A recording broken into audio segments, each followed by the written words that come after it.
SecondsOut, delighted to be joined by Natasha Jonas. How you doing? I'm good. Glad to hear it. Getting ready now for huge fight, the biggest indeed of your professional career. Must be the biggest since the amateur days against Terri Harper, challenging for the WBC Championship. How's preparation been going, especially in lieu of the lockdown restrictions that have only recently been eased up? Well, we've been allowed to be back from the 1st of June. It was so we've had plenty of time. I think I had a longer time for this training camp than I did the original date, which was in April. So it's been good for me. I come back and obviously having them couple of months off, you're refreshed. I hadn't actually punched anything for the whole 12 weeks we was in lockdown. So, I was doing a lot of reading and, just enjoying my time being a mum. So when I came back, I was ready to go. I was in a different place mentally, physically, and it's been good for me. I think it's worked wonders. Before the fight was officially confirmed, there was some talk from her camp. I know that you weren't sure if you wanted to fight or if you were going to be ready on time. What did you make of all of that? Because you must have been training away knowing that you were fine, hearing them talking about that sort of stuff. Yeah, I don't really, like social media stuff, and it's a fight, and they're going to say things that you're not happy with, and I don't really get caught up in all that. It's not something that's ever bothered me before. I don't let it stress too much about it. It just flies over my head. I'm a bit too old in the tooth, and being around the game long enough to know to not let them type of things affect you. It's the first ever female world title fight between two British women. How much does that play into your thinking as opposed to it's a huge opportunity for you, the historical aspect of it? As an athlete, you're always focused on the results and the outcomes. You never really.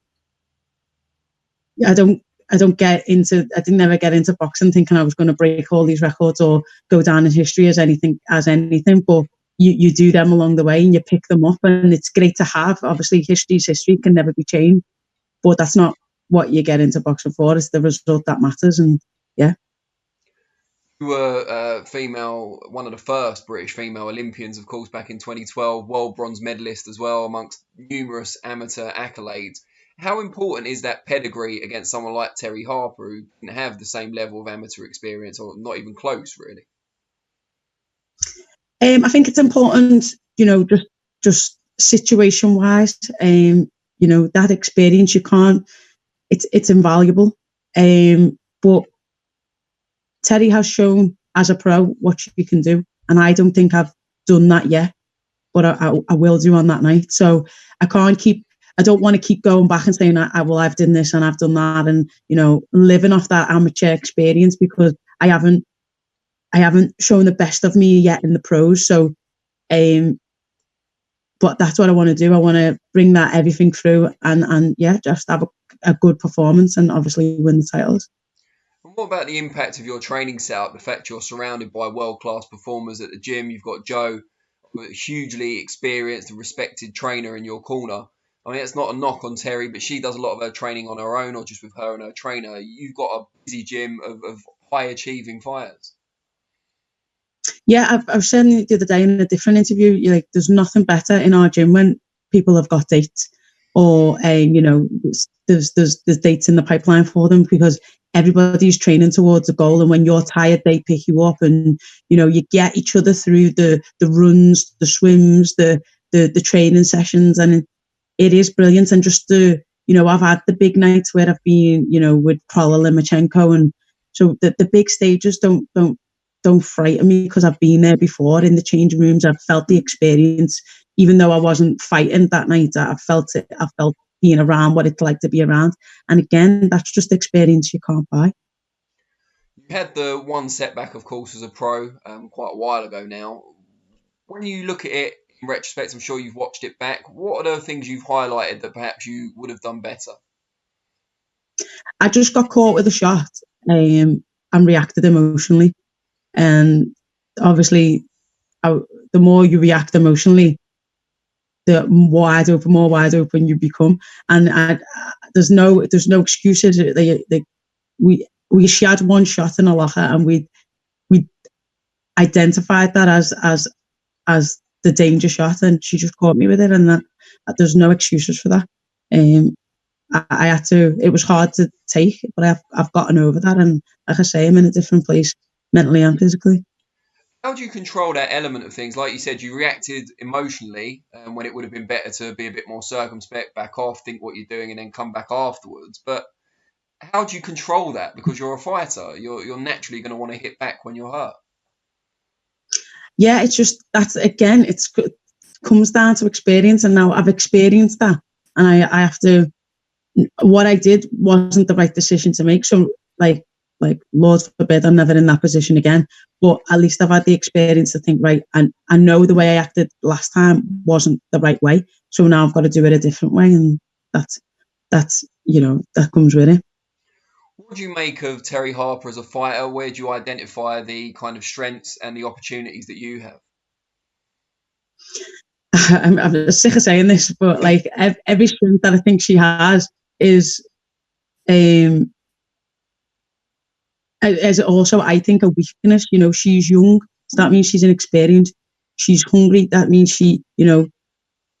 she's got a lot of pressures on her to achieve. She's the champion. She's made a lot of statements, made a lot of comments. She has to go out and prove that to her. I'm the old mum that's past their best, and she's got to prove that now on the night. She's fit. She's fast, and I the only thing I honestly, when the fight was made, I thought that it could be an issue. Not an issue, but was the fitness, and I'm fitter than I've ever been. So that now, taking that aside, like I said it a million times, there's nothing that she does that's better than me. Her fitness isn't better than me. I know it's not. Punch output's not better than mine. Power shots aren't better than mine. Footwork isn't better than mine. So when you break it all down, regardless of results and who's fought who and who's beat who, I think I'm a better boxer than her. I think I'm a better fighter than her. So, does it suit you going into what is going to be the biggest fight of your pro career as the underdog, with the bookmakers and with some observers? Yeah, because it's in everyone's mind. The fight's already. I think I was 6-1 at one stage in the bookies. So the fight's already. People have already cast the vote and made the decision that I'm, by far the underdog. It's not even close. It's not competitive, whatever. But we'll see. As all I can say is we'll see. You mentioned a couple of times you being a mum, of course. How old's your daughter now? She's 4. 4. How difficult or challenging, maybe a better word, is it to balance looking after her with your training and not just that, but also the lifestyle, like having to eat right all the time, not being able to go out as much as a lot of people your age? I've got a really big supportive family. So, my sister, my cousins, everyone's helped me out a lot. She has been down to a few sessions in Joe's. She thinks she's the number 2 in the corner now, she says.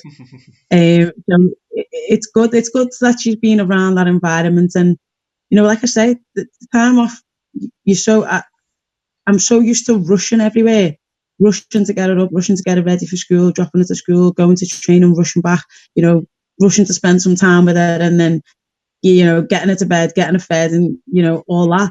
That this lockdown meant I've had 24 hours a day with it, and, I've embraced just chilling and having fun and getting that quality time in that we don't normally get. So I've and I don't know if she's enjoyed it, but I've enjoyed it.